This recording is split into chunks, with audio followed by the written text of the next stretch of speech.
우리 요한복음 8장 31절에서 우리 38절까지 우리 찾으신 줄 알고 저와 함께 우리 한 구절씩 교도가도록 하겠습니다. 그러므로 예수께서 자기를 믿은 유대인들에게 이르시되 너희가 내 말에 거하면 참으로 내 제자가 되고 그들이 대답하되 우리가 아브라함의 자손이라 남의 종이 된 적이 없거늘 어찌하여 우리가 자유롭게 되리라 하느냐.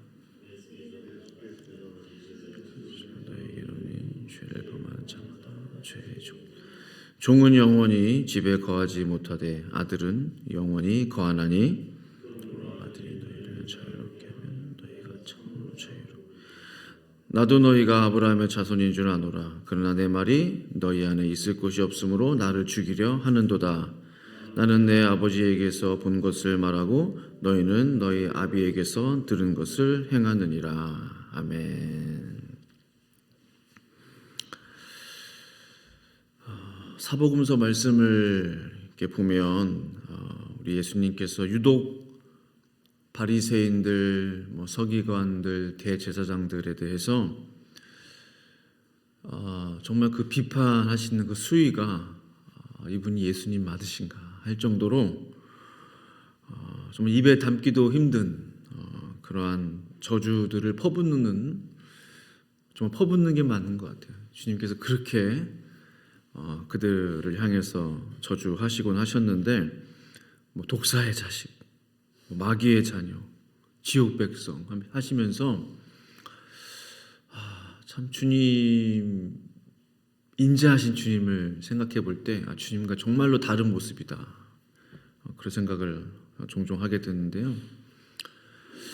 도대체 무엇이 문제인가? 당시 종교인들의 문제가 뭔가 자주 생각하곤 합니다. 또한 내가 그들과 같은 종교인이 되지 않도록 하기 위해서는 어떻게 해야 하는가? 스스로 깊이 생각해 보곤 합니다. 저는 오늘 예수님과 그 유대인들의 그 대화 속에서 우리가 절대로 담지 말아야 하는 몇 가지 그 점들을 함께 나누고자 하는 것입니다. 먼저 그들 속에 무엇이 있었냐면 그 거짓이 있었어요. 거짓의 문제. 예수님께서 말씀하셨습니다. 너희가 내 말에 거하면 너희가 참으로 내 제자가 되리라. 이상한 말 아니잖아요. 너희가 너희 안에 내 말에 거하면 정말 내 제자가 될 수 있다. 그 말씀 듣고 발끈할 게 뭐예요? 그럴 게 없어요. 그리고 또 하시는 말씀이 진리를 알지니 진리가 너희를 자유케 하리라. 왜냐하면 주님께서 보시기에 오늘 본문을 쭉 보시면 너희가 지금 매여 있다, 묶여 있다, 자유케 될 것이다. 그 말씀을 반복해서 하시거든요. 본문 보시면 그들은 모르는 거예요. 우리들이 지금 종교의 영에 묶여 있는지, 종교의 영에 매여 있는 것을 모르는데 주님은 아시는 거죠. 이들이 묶여 있구나. 이들이 매여 있구나. 진리가 들어가면 자유케 될 텐데. 그런 뜻으로 진리를 알지니 진리가 너희를 자유케 할 것이다. 참 내 제자가 될 것이다. 얼마나 좋은 말씀이에요. 주님께서 기회를 주고 계시는 거예요. 유대인들에게. 너희도 내 제자가 될 수 있다. 너희도 자유롭게 될 수 있다. 그러면 이때 마음을 열고 겸손히 내 주님 어떻게 하면 저희가 주님의 참 제자가 될 수 있겠습니까? 그러면 좋을 텐데 이들의 반응은 의외예요. 이제 뭔가 마음에 뭔가 건드려진 거죠. 이들의 반응은 뭐예요? 우리는 아브라함의 자손이라. 갑자기 생뚱맞은 대답. 누가 아브라함 자손 아니래? 아브라함의 자손이라. 남의 종이 된 적이 없는데 우리 보고 어째서 자유롭게 되리라 하십니까? 이상합니다. 스스로를 인정하려 들지 않아요. 자유를 거부합니다. 우리는 문제가 없다고 말합니다. 주님께서는 영적인 자유, 하나님 안에서의 자유, 복음 안에서의 자유를 말하는데 뭔가 육신에 매여 있는 그 어떤 그런 자유, 종됨, 이거에 대해서 이들은 말하고 있는 거예요. 한 번도 우리는 매인 적이 없다. 종살이 한 적이 없다. 그 말하고 있는 거죠. 근데 이것은 거짓이죠. 그러니까 진리가 없으면 그 공간에 거짓이 차는구나. 그 마음에. 남의 종이 된 적이 없나요? 있었죠. 430년 동안이나 애굽에 종살이 했잖아요. 또 남유다 패망했을 때 바벨론에 70년 포로 생활했잖아요. 왜 종살이 한 적이 없어요? 도합 500년이 넘는데요. 그러한 역사를 이들이 모를 리가 없어요. 우리도 알고 있는데 지금. 우리는 남의 종이 된 적이 없다라고 거짓을 말하는 거예요. 이것은 무엇을 뜻합니까? 이들 안에 영적인 교만함이 있었구나. 민족의 그 우월함에 사로잡혀 있구나. 우리는 이런 민족 아닙니다. 우리는 종이 된 적이 없는 민족입니다. 진실을 감추고자 하는 것이죠. 부정직한 것이죠. 솔직하지 못한 것이죠. 예수님께서 그들의 거짓을 비판하십니다. 오늘 본문에 읽지는 않았지만 8장 44절 보시면 너희는 너희 아비 마귀에서 났으니 너희 아비의 욕심대로 너희도 행하고자 하느니라. 쭉 하시면서 진리가 그 속에 없으므로 진리에 서지 못하고 거짓을 말할 때마다 했어요. 그러니까 진리가 우리 속에 있지 않을 때 거짓이 꿈틀꿈틀 내 마음을 사로잡는다는 거예요. 진리가 없는 사람은 거짓이 마음 가운데 가득 차게 되는 것이구나. 그러면서 이런 말씀하시죠. 그가 거짓말장이요 거짓의 아비가 되었습니다. 그러니까 마귀는 처음부터 거짓의 아비예요. 거짓말장이에요. 마귀의 별명 거짓말장이에요. 진짜가 없는 거, 진실이 없는 거예요. 진실이. 거짓만 가득한 거예요. 감추고자 하는 것만 가득한 거예요. 그들이 거짓을 말할 수밖에 없는 이유는 참 진리이신 생명의 말씀이 그들 가운데 있지 않기 때문이죠. 진리가 없으므로 거짓을 말하고 거짓을 말하기 때문에 또 진리가 그 속에 들어갈 수 없고 악순환이 되는 것입니다. 참으로 안타까운 일이 아닐 수 없는 거예요. 내가 진리를 말함으로 너희가 나를 믿지 아니하는도다. 이 말이 이해가 되는 거예요. 진리를 말할 때 믿어지지가 않는 거예요. 믿을 수가 없는 거예요. 진리와는 거리가 멀기 때문에. 이미 마음이 거짓되기 때문에. 믿지 못하는 거예요. 두 번째 그들이 가지고 있었던 문제는요. 말씀을 마음으로 받지 않았어요. 마음으로. 37절 이렇게 기록하죠. 나도 너희가 아브라함의 자손인 줄 아노라. 그러나 내 말이 너희 안에 있을 곳이 없으므로 나를 죽이려 하는도다 했거든요. 유대인들과 종교인들이 당시 그토록 강조했던 게 뭐냐면 우리는 아브라함의 자손이다. 이 아브라함의 자손 정말로 강조 많이 했어요. 다윗의 자손, 아브라함의 자손이다. 예수님도 그것을 인정해 주셨죠. 너희가 아브라함의 자손인 것을 내가 잘 안다. 근데 주님의 강조점은 여기에 있지가 않아요. 사람들은 우리가 어디 출신이, 어디 배경이냐, 뭐 백그라운드가 뭐냐 이것들을 강조하죠. 옛날에도 그렇고 지금도 그렇고 이 시대에도. 근데 하나님의 강조점은 다르다는 거죠. 근데 이거에 깨달음이 없는 것 같아요. 오늘 예수님도 말씀하시거든요. 왜 이렇게 깨닫지 못하느냐. 그러니까 하나님이 강조하시는 부분을 우리가 강조해야 되는데 하나님이 강조하지 않는 부분에 자꾸 강조점을 주는 거예요. 그걸 중요하다고 말하는 거예요. 말씀이 우리 속에 있느냐 없느냐 그것을 말씀하고 계시잖아요.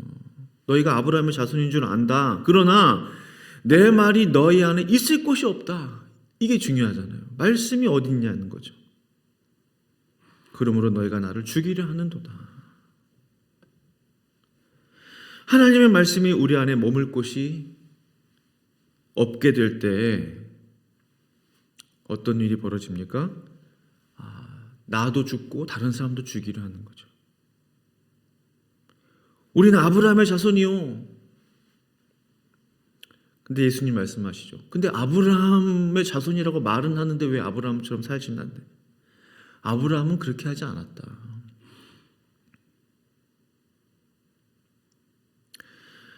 말씀이 마음속에 없는 사람은 결국 생명과는 거리가 먼 거예요.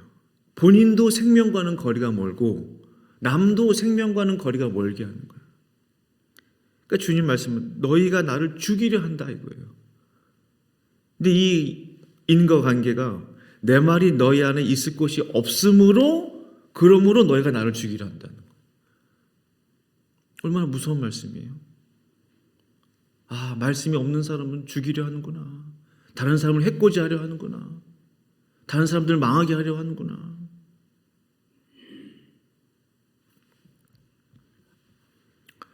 이제 알았어요.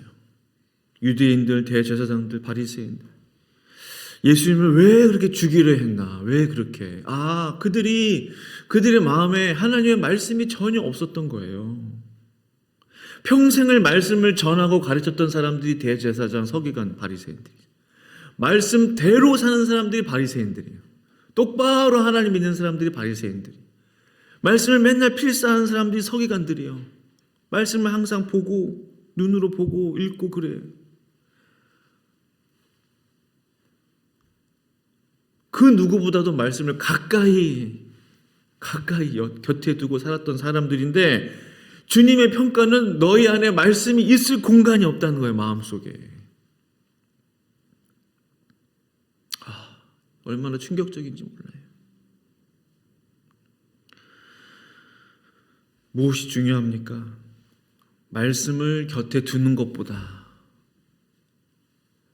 말씀을 계속 듣는 것보다, 말씀을 입으로 계속 전하는 것보다 이건 다 외적인 거예요. 듣고 귀, 입 말하고 곁에 두고 그것보다 더 중요한 것은 그 말씀이 내 속에 들어오는 것이라는 거죠.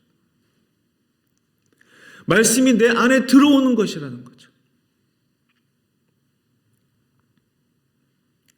주님 말씀 그대로예요. 말씀이 들어갈 공간이 없구나. 룸이 없. 영어 성경 보시면 룸이 없대요. 룸.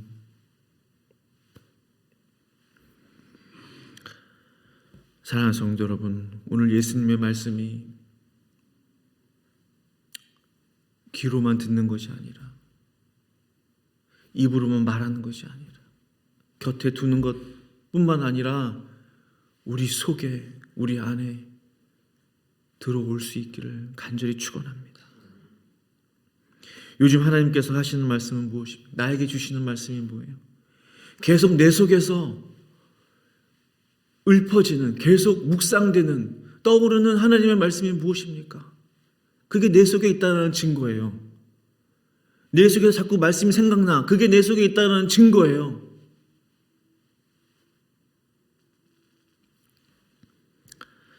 세 번째, 그들의 문제점은요, 하나님을 사랑하지 않았어요.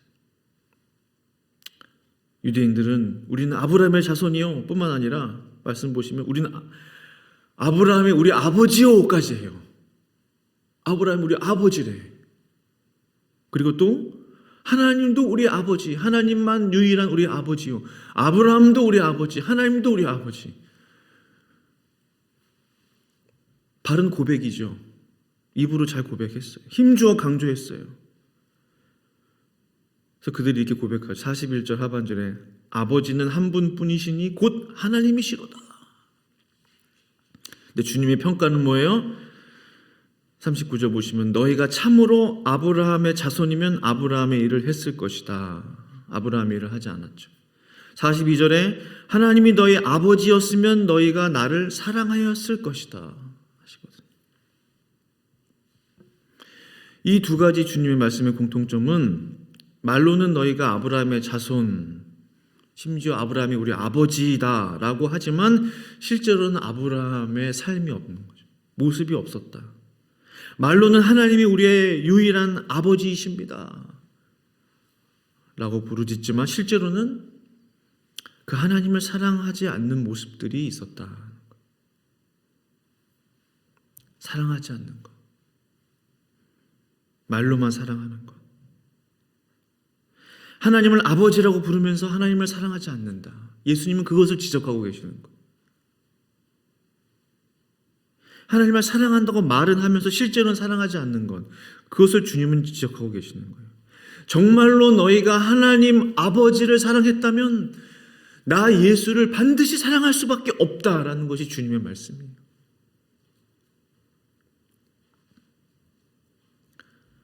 예수님도 얼마나 답답하셨는지 43절에 어찌하여 내 말을 깨닫지 못하느냐.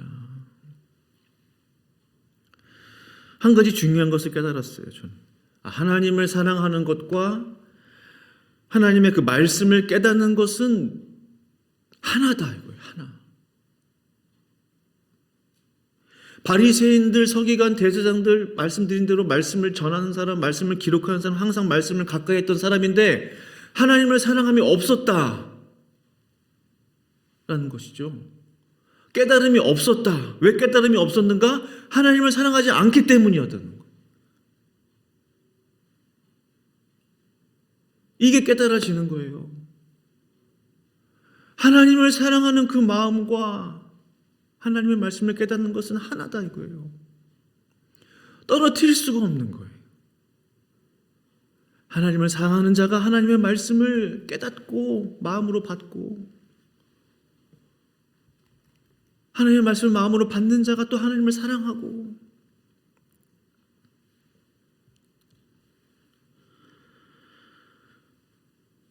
결론적으로 이런 생각이 들어요. 하나님 사랑만 잘 지켜도, 내 마음을 잘 지켜도 이들처럼 되지는 않겠구나. 타락하지는 않겠구나. 위선자가 되지는 않겠구나. 하나님을 사랑하는 사람은 그분의 말씀이 이해가 되는, 우리가 부모님이나 누구 어른이나 존경하는 사람을 사랑하면 그분이 무슨 말씀을 해도 어떤 말을 해도 그렇지 깨달아지잖아요. 미워하는 사람이 앞에서 아무리 말을 잘하고 막 설교를 벅적지근하게 해도 마음에 안 들면 귀에 들어옵니까? 설교가? 나가버리지. 똑같더라고요. 내가 사랑하는 사람, 내가 좋아하는 사람, 내가 존경하는 사람이 하시는 말씀이라면 그 말이 다 아멘으로 받아들여지고 다 나의 것으로 취하게 되는 거예요. 그러므로 하나님을 사랑하는 우리들의 모습이 된다면 그 어떠한 주님의 말씀이라 할지라도 나의 것으로, 또 주님께서 나에게 주시는 그 말씀으로 우리가 취할 수 있게 된다라는 것입니다. 말씀을 마무리하기 원합니다. 우리가 이 새벽에 기도하실 때 우리 자신을 좀 돌아보면 좋겠어요. 저를 포함하여. 내가 정말 하나님 사랑하는 마음 다시 한번 좀 회복하고 싶다. 그것이 하나님 말씀을 깨닫게 되는 핵심이구나. 설교가 더 이해되기 위해서, 더 하나님의 말씀이 더 깨달아지기 위해서 어떻게 해야 할까? 하나님을 더 사랑하기를 원합니다.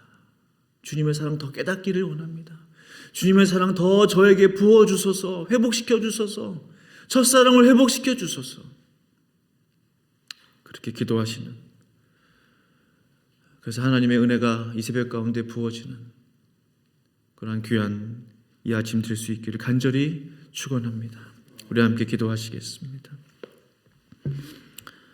아버지 하나님 감사합니다. 오늘 말씀을 보니까 예수님을 따르던 그 유대인들이라고 하였습니다. 예수님을 핍박하던 사람들이, 예수님을 따르던 선생으로, 랍비로 따르던 사람들이 예수님과 대화를 시작하자 그들의 본 모습이 드러났어요. 주님, 그들의 마음 가운데 하나님을 사랑하는 마음이 없었어요. 예수님을 사랑하는 마음이 없었습니다. 그러니 주님의 말씀이 그들 가운데 들어갈 틈이 없었던 것을 보면서 우리의 모습을 돌아봅니다. 우리의 마음을 점검해 봅니다. 나는 우리 하나님을 얼마나 사랑하고 있는지, 나의 마음에 하나님 사랑이 식어지진 않았는지 돌아보게 됩니다. 이 새벽에 나의 영혼을 깨워주시고 주님의 사랑을 회복시켜 주셔서 하나님 말씀이 내 마음 가운데 들어오려 할 때, 내 귀에 들려질 때, 내가 말씀을 묵상할 때, 내가 주의 말씀을 읽을 때마다 그의 말씀이 내 마음속에 콱콱 박힐 수 있는 은혜가 우리 모든 새벽교회 성도들 가운데 일어날 수 있도록 하나님 역사하여 주시옵소서. 감사하며 예수님의 이름으로 간절히 기도합니다. 아멘.